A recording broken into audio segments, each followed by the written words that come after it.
So I've had a request to play more classical pieces. And actually, I was kind of hoping you'd ask, and I have all these different concertos. Now, my card doesn't make any difference. I'll play some for you anyway. My brother played this.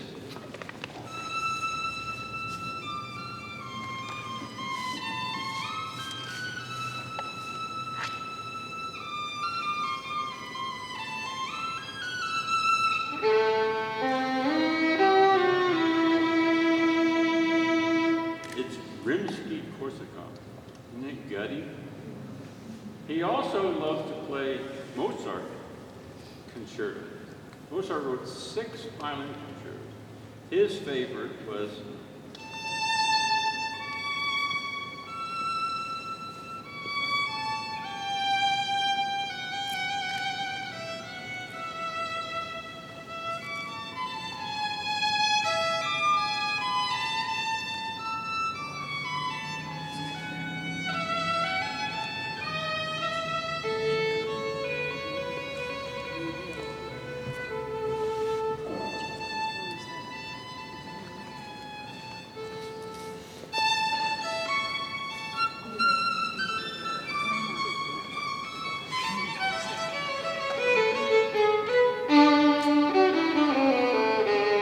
that's one. Mine.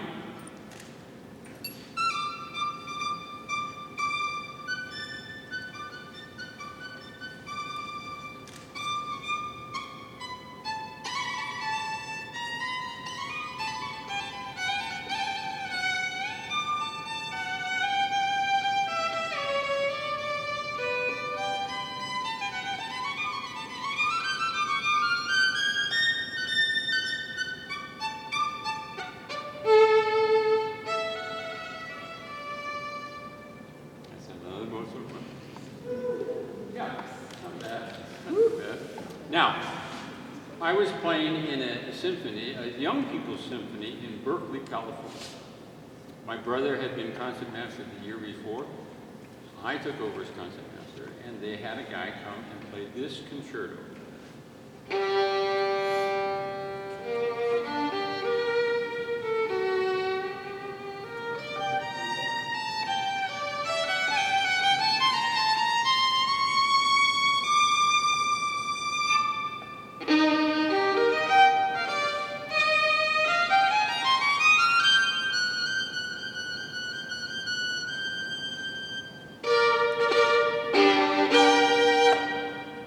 Pretty neat, huh?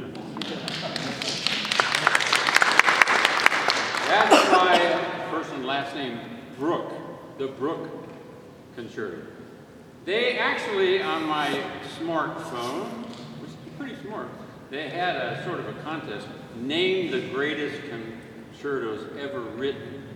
And they also wrote who were the greatest violinists ever. You had to rank them, right?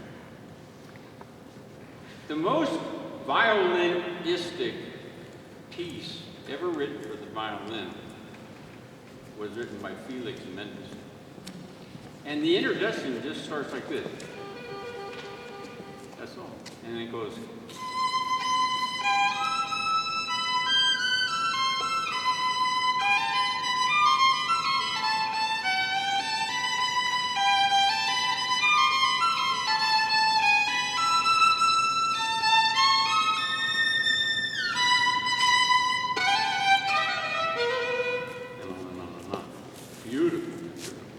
So that's the Mendelssohn violin. Then there are other violin concertos that are very well known. The Brahms violin concerto, Beethoven wrote. Maybe you know Beethoven. Who can? You know Beethoven, actually nobody could follow Beethoven. So I'll just give you a little bit. It's very interesting, the history, and history comes from the word his story. It's all God's story. This is fascinating. When he sang this into existence, there was only one tone in a human body for 1,000 years, just one pitch. True story. He added them little bit by little bit. When Pope Gregory decided he wanted to dumb down everybody, he did Gregorian chant. And he left out harmony. You know, we were singing in harmony, right? You couldn't do that in church. It was forbidden. You did fourths and fifths.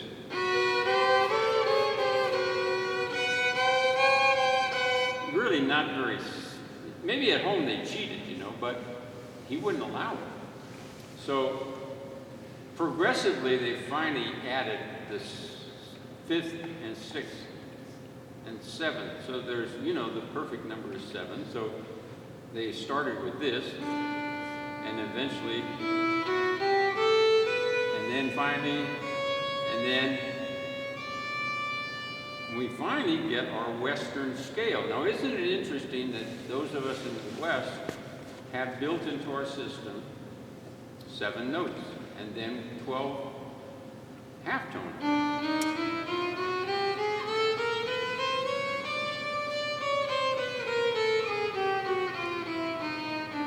Both biblical numbers. Now, when I traveled, and again, it's in my book, I was playing on street corners in Greece, and somebody said, let's go to Egypt. And I said, where's that? And they said, well, I know, but it costs $40, so we get to go to Egypt. So we land in Egypt, and we're still recovering from the 6-Day War. So it was very fascinating to listen to their music, because it doesn't sound right to us. They play in between those pitches. And it sounds out of tune to us, but that's built into their system. They don't respond to Western music because it's not built into their system.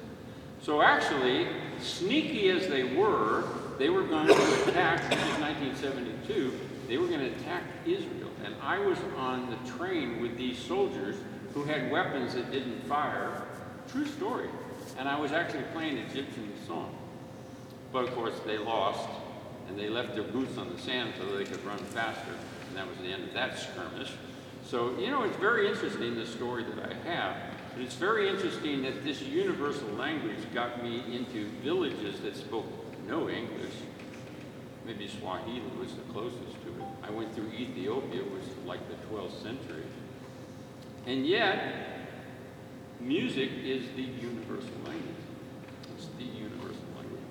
So I played when I was, I play a lot of different concertos. You know, there's some really great violin concertos out there. But if you're somebody that likes to practice, and that's not myself, Hymms, who was the greatest of all the greats, a critic one time said, I wish he'd make just one mistake so that he would be human.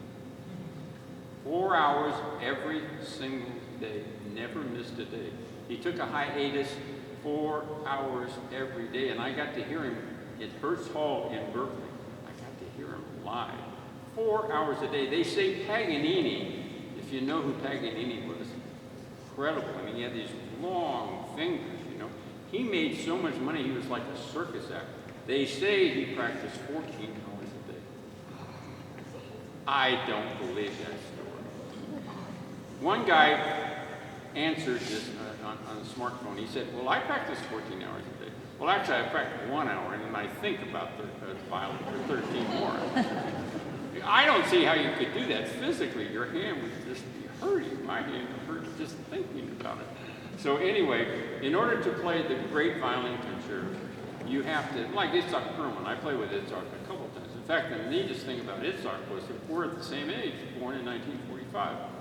He played for the San Francisco Symphony. I went backstage, and nobody else went backstage at that time, so he told me sort of his life story.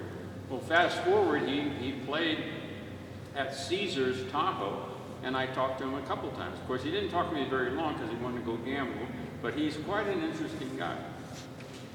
Quite an interesting guy. So anyway, that was not my journey. My journey was not to be a great soloist. I like it. I have fingered all of the great concertos. I play them occasionally just to, you know, pretend that I'm that good, but I'm not that good. You know, I'm just who I am. So anyway, I hope I played a little bit for you.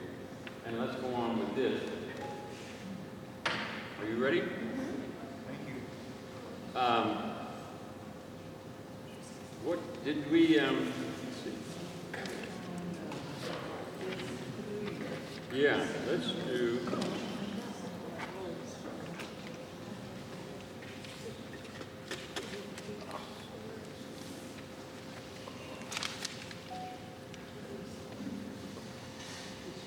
Oh, let's do your favorite one, number 33. Now, she told me this morning. She said, I have a favorite hymn. And I said, yeah, but it was very famous. It was very famous in the 60s. I think it was Cat Stevens that did it. Morning is broken.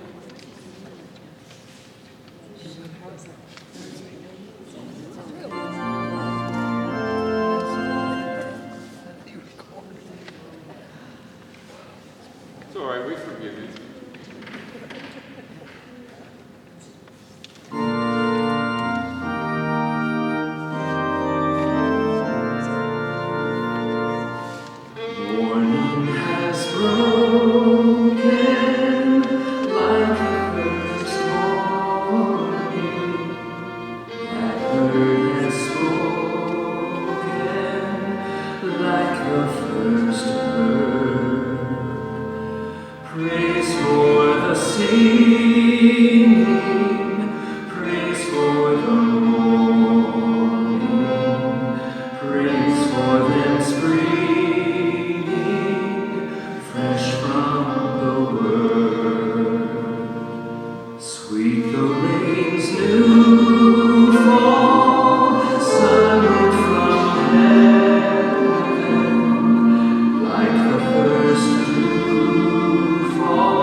But I'm an improviser. What joy it is when you can be the decoration on the cake, you know. I tell choirs, they say, oh, you're so beautiful. I said, no, it's you. The words are the most important thing. I just kind of float up there and decorate what you're saying, but the words are the most important. So I'm going to tell you this story. When I got into college, I got put in a theory class, and if you understand, because I was just talking to somebody who plays the guitar, right? I was in awe of the guitar. Oh my God, it's 6 strings, and it makes all that sound. Oh my God, I can only play 1 note at a time. Well, sometimes 2, you know. I do double stops. You know what a double stop is? 2 notes at a time. Yeah, and a lot of fiddle and stuff. But people like that stuff, you know, they like.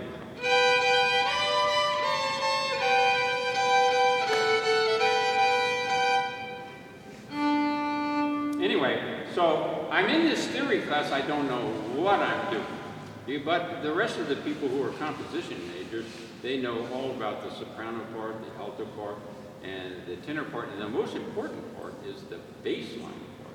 And you know, when you think about the evolution of music, for a long time, that 1 note, you know, evolved into a few more notes. But if you wanted to share that with somebody, you have to go to their house and sing it to them. They had no staff, they had no notation. About the 15th century, they kind of drew a line and they put a dot up here to show high notes and then low note. And then a man by the name, I know this guy made a fortune with his name, Guido, but that's what his name was, Guido. And it's called the Guidonian hand. One day he looked at his hand and he went, of course, God made him with this hand. and he saw this circle of fifths, meaning there were all these different keys 5 notes apart. So the key of C, if you know the middle C on the piano, all white notes. If you start on D, in order to make it go do, re, mi, fa, you have to put a black note in it. And then you go to the next note, and you go to the next note, and so he saw this whole circle of notes. And then he also said, oh, that's fascinating. Why don't we put those notes on these fingers? The staff. Fascinating. Out of nowhere, suddenly, we have a language that we can actually put notes on. But the person who's the father of the language is Johann Sebastian Bach. Because he created this bass line that's, everything is predicated on this bass line. So anyway, I'm telling you this because I hadn't a clue what these people were talking about. But I had perfect pitch. And the person that was teaching would sit at the piano and say, Mickey, what are these notes? And I'd name every note and said, it's fascinating. I said, it might be to you, but I don't know what you're talking about. The guy next to me, I knew he wasn't from our department because he asked weird questions. One day I saw him in the bank, and I said, how come you ask these weird questions? He said, I'm a member of the Beau Brummels rock band that preceded the Beatles. Yeah, that's why he was asking me. He was a guitar player. Again, I'm fascinated by the guitar.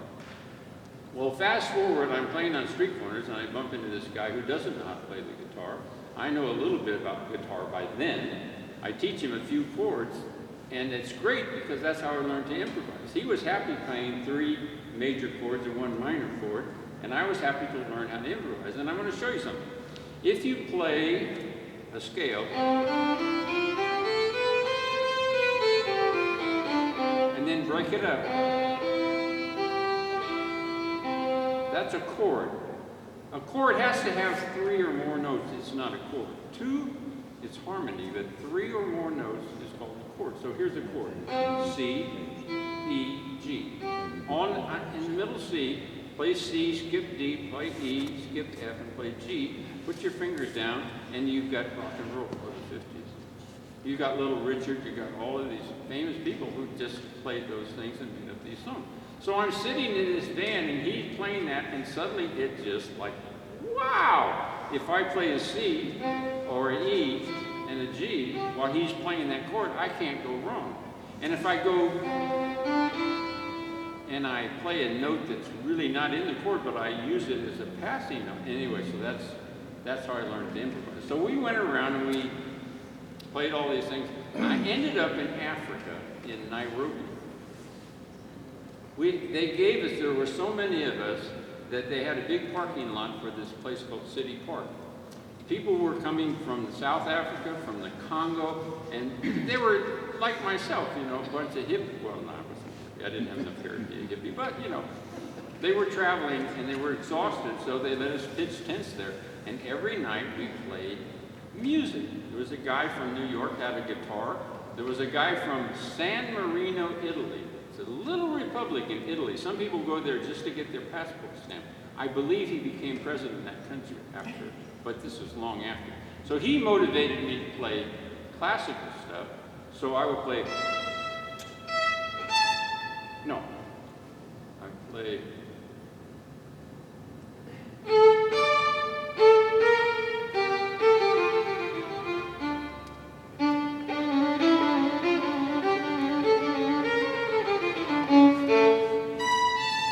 anyway, it's a Bach violin concerto, and I would play that every night. And then I would play that Mendelssohn violin concerto, and there's this really interesting part that goes,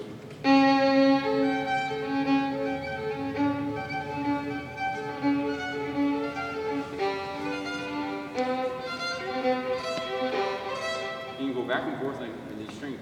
And one day, God just grabbed my arm, and it started bouncing on its own. I'd never done it before in my life. Anyway, we would play Blue Suede Shoes. We would just make up songs, you know. And we did that every night. And then I got letters from some of these people that had never heard classical music before. Totally changed their life. Because classical music is built for you to admire these composers. And if you play a slow, you know, a concerto, I'll tell you something, a concerto only has 3 movements. Piano concerto, violin concerto, any concerto has to only have 3 movements. Allegro, the word in Italian means fast. Adagio means slow or an andante, that's your slow movement. And then presto, the last movement has to be really fast, and it ends in a flourish. A symphony always had 4 movements until Beethoven came along, decided to put 5 movements to one of the symphonies. But, you know, you can play.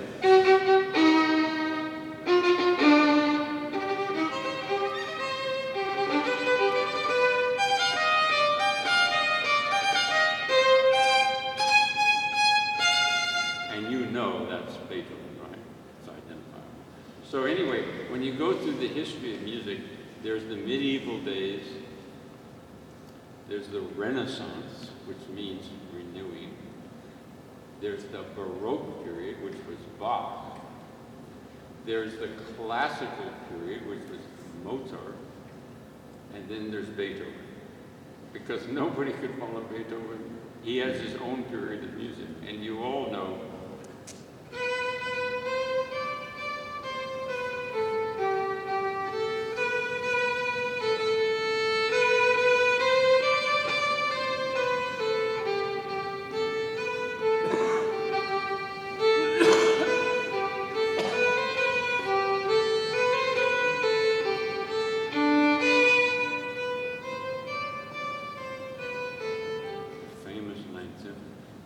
by then he couldn't hear a thing.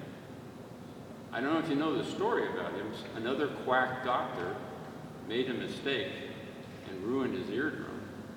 He knew that he only had a little time left that he could hear, and so he would write feverishly to the point where he never cleaned his apartment, but he had friends that would move him into another apartment. That's a true story. His first symphony, he dedicated to Mozart. Great symphony. My kids in Stockton, California, played the first movement of that, blew everybody away. Second movement, beautiful. Second symphony, great. Third one, he dedicated to the King of France. What was that little guy's name?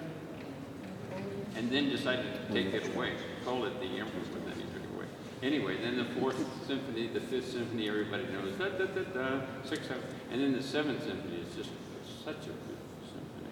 And then eventually, he's conducting the Ninth Symphony, but he can't hear it himself. He couldn't even hear the applause behind it. But you don't have to if you understand that you can hear it in here. He was at that point where he could hear everything in his mind, so he could write music. And so I want to tell you this story. I know I'm kind of going on, but this is such a great story. There was a man who was a Hungarian Jew, and he was in Germany, and he could hear the Gestapo going from house to house, getting the teens. And you know what they did with the teens. They killed them eventually. They asphyxiated them after they tortured them and used them. So he changed the date on his passport and got away with it. He, at night, walked all the way around Germany, dodging every spot, and got to Budapest. Took cello lessons. Was the first cellist under Toscanini for a year, 15 years under Bernstein, and said, I think I'll go to San Francisco State College and meet Mickey. No, he didn't really say that, but that's where he ended up, in San Francisco State College. So this guy, and he died just a few years ago, one of the most brilliant musicians to ever live. But he taught us to hear every single instrument in the orchestra. He taught us to have conversations, to only be loud when you're important and to lay back when somebody else was important. It was fascinating. We didn't know it at the time how much. And so one day he decides to do a musical, and he calls Lenny and he says, send me that score to that musical.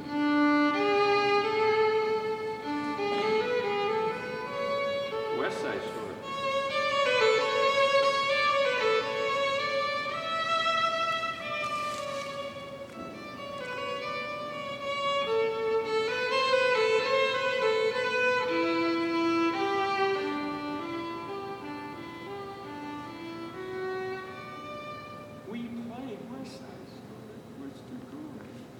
So anyway, that's the kind of training that I got, and you can't really take any, credit for the people that God puts in your path to teach you certain things. But I've been very blessed to play with a lot of really interesting people, and none of my doing, obviously. So anyway, we're getting on here. Oh, I want to play. There are certain songs that just have great melodies, you know.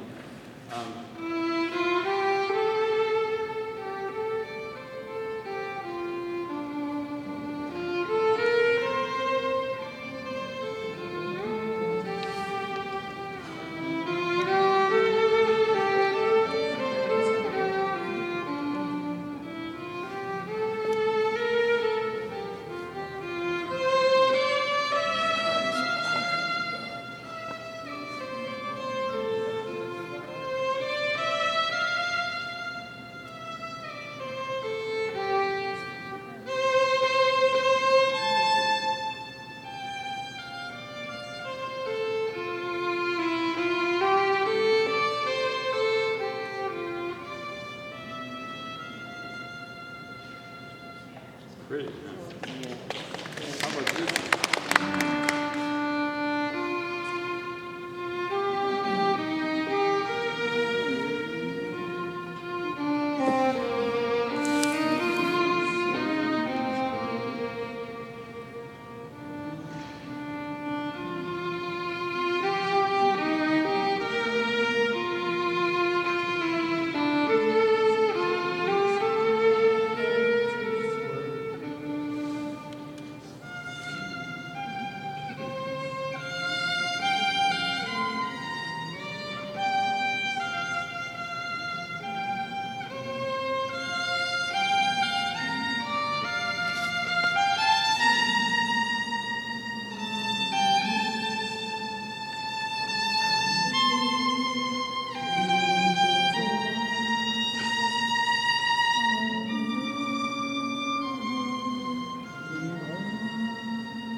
I can't wait for Christmas so I can play that all the time.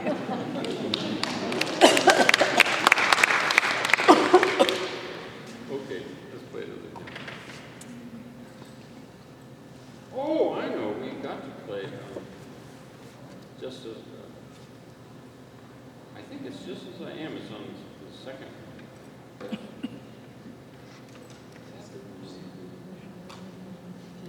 They're all good.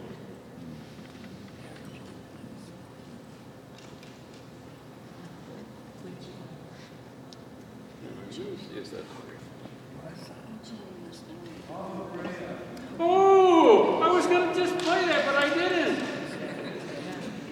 Wow, thanks, Lord, for putting that in the screen. You know, when I'm playing, and I played it, I grew up as a Methodist. I never missed a Sunday in 7 years. Never missed. And every once in a while they say, if you memorize this, we'll give you a Bible. If you memorize this, we'll give you a dictionary. Do you know who wrote the first dictionary? So the printing press was invented in 1450, and they wanted Bibles. About 80 years, Bibles. And then the next thing that was printed was a dictionary by Noah Webster. Noah Webster, who was a believer. So that when you read the Noah Webster edition, when it says a coincidence, it's something that was planned providentially before the foundation of the world, a coincidence. Man has changed it to chance. Nothing happens by chance. So if you read that dictionary, you get a whole different perspective. Our Constitution came from the Bible. Our laws come from the Bible. People say, well, I don't believe in God. I said, well, then why do you say good day? Because good comes from the word God. Why do you say goodbye? That means God be with you. How do you take God out of anything? You can't take God out of it. Because God's in everything. The Bible says everything that was ever created was created through every pebble, and we say, oh, well, that's hard to imagine. Well, let's see, there's billions and billions and more billions. So many billions, they keep finding more billions of constellations that he's created. But he loves the people that he created on earth. And he's not a respecter of people. He loves every single person that he created. In Psalm 139, he says, not only did he knit you in the womb exactly the way you are, no matter what you have, whether you have 10 toes or 15 toes or whatever, he did it, and then he wrote out your personality and your whole life story before you ever left the womb. That's the master of the universe. Ooh, what a good meeting. I better have it here. I have something I want to read to you.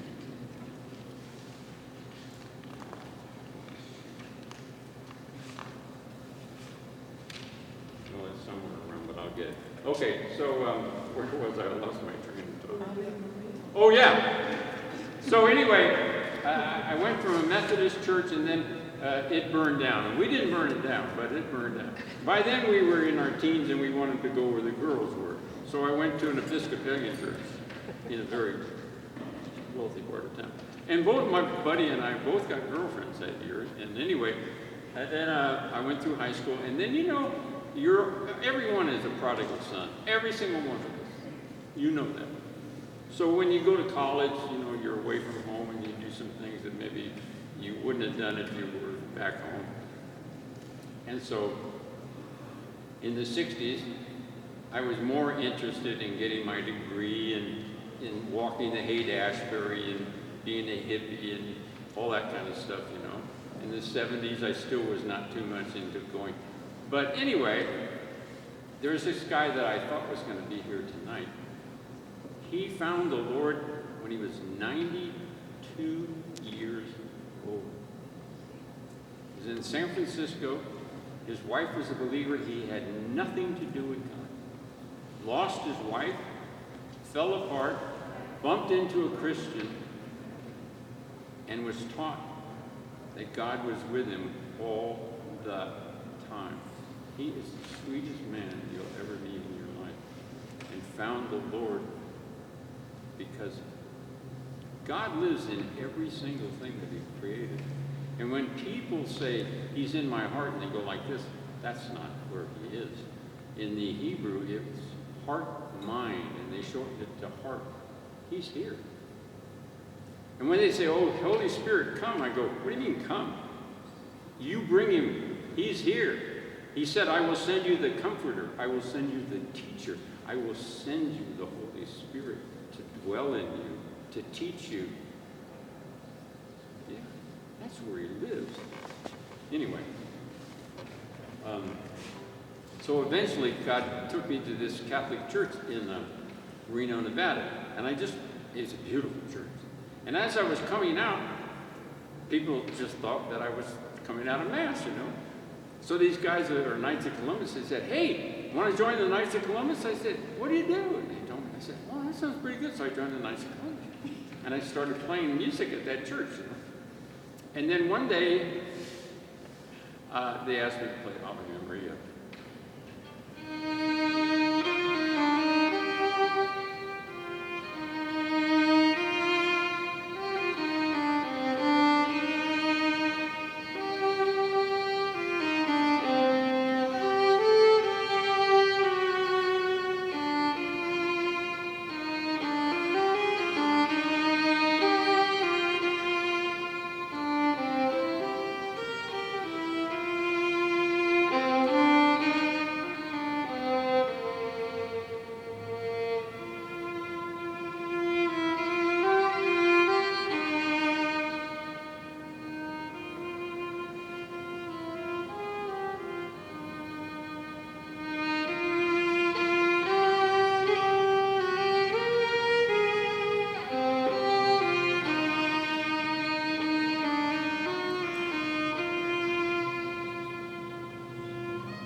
Now that is a beautiful melody. I play that, and out come the handkerchiefs, and the tears start rolling down. They come, oh, my brothers, he loved it. So anyway, one time I was up in Tahoe, and I called this guy, and I said, I'd like to come play music at your church. And he said, what are you going to play? And I said, how about Ave Maria? You will never play Ave Maria in my church. They're quite funny that way. They really are. So, yeah, it doesn't make any difference what church it was. You know, people are kind of pretentious in many respects. Come on, lighten up. What is his one commandment? Love one another. It's not our job to judge people. Our job is to love people. We may not accept them, and sometimes we may have to rebuke something that some people think is all right, it's politically correct. I was never politically correct. We had bumper stickers, question authority. That's just who we were, you know. That didn't mean that I couldn't respect people, and because it says in the Bible, if you do something that's offensive to somebody, don't do it. Think of others before self. How many people read that scripture? Think of others before self. But that's what we're called to do. And if we really follow that, God will take care of the rest. Anything that makes sense to the world does not make sense to God. You notice that? Yeah, it's true. But if you do it his way, he honors you. Even if you have to stand up for Jesus, he'll honor you. Yeah, anyway, I'm preaching, but that's okay. We're getting on here. It's 8 o'clock. Any requests? How great thou art. Okay. You know, I've got to leave the stage for a minute, so put on a hymn or something, because I've got to read something to you, and I guess I must have left it out. No, I'm going to get it.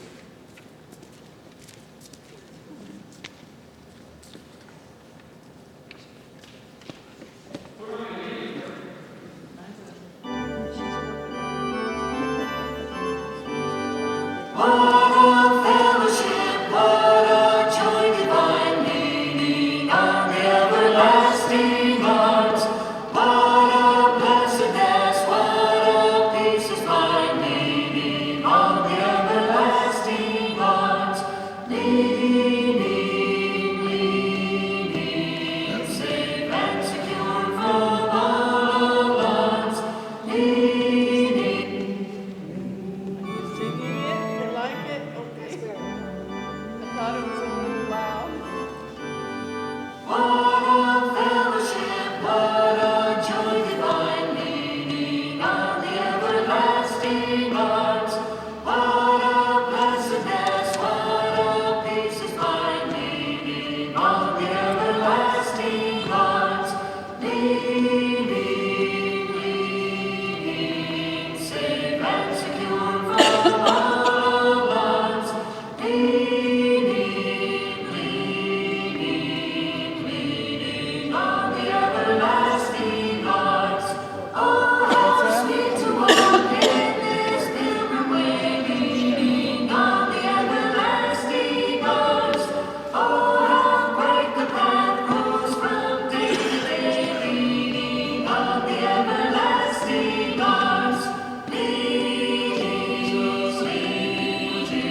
I was telling you about the person who wrote Amazing Grace.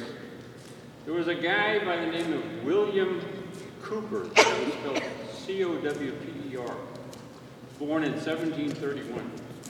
He was the only one out of 4 children to survive birth. His mother died when he was 6 years old, giving birth to a 5th child. He had a lisp and stuttered. He was bullied at school. His overbearing father stopped the only engagement he had with a girl and wanted William to pass the law exam. William became so nervous at 33 he went to an insane asylum for 18 months. There he read Romans 3:25 and accepted the Lord. He lived with a Christian couple, but when the husband died, he moved with the widow to only England. Where did Newton live? England. Who wrote Amazing Grace? Guess who moved next door to him? He was the greatest poet of his time.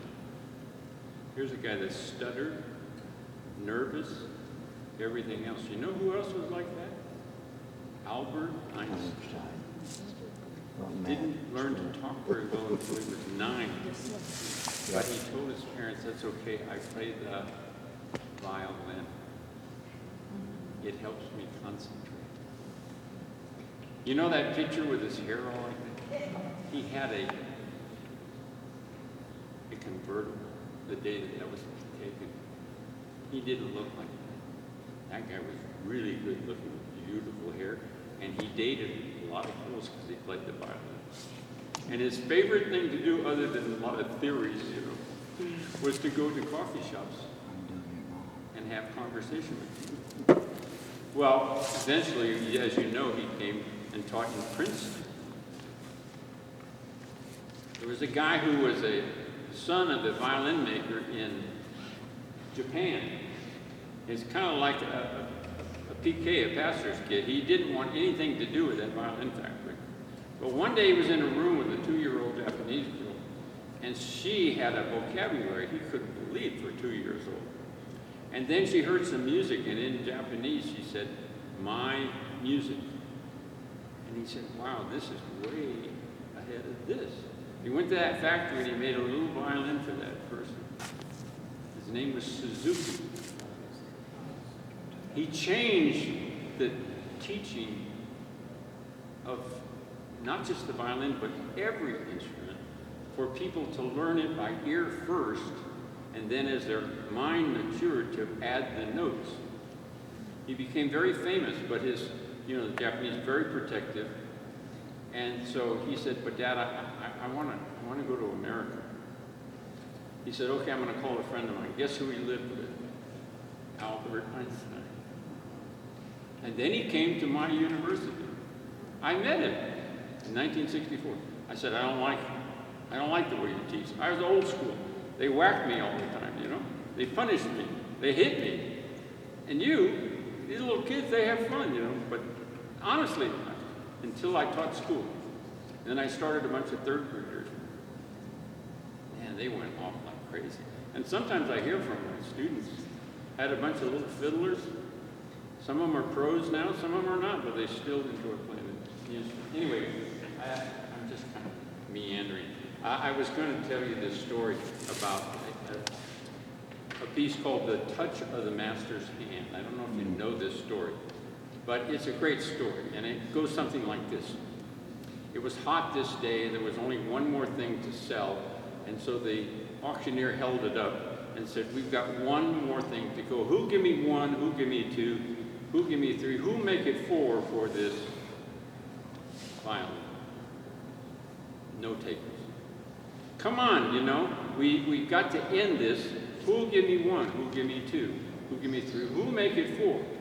From the back of the room, a silver-haired man came forward, tightened up the bow, and played out a melody so beautiful it sounded like the angels singing.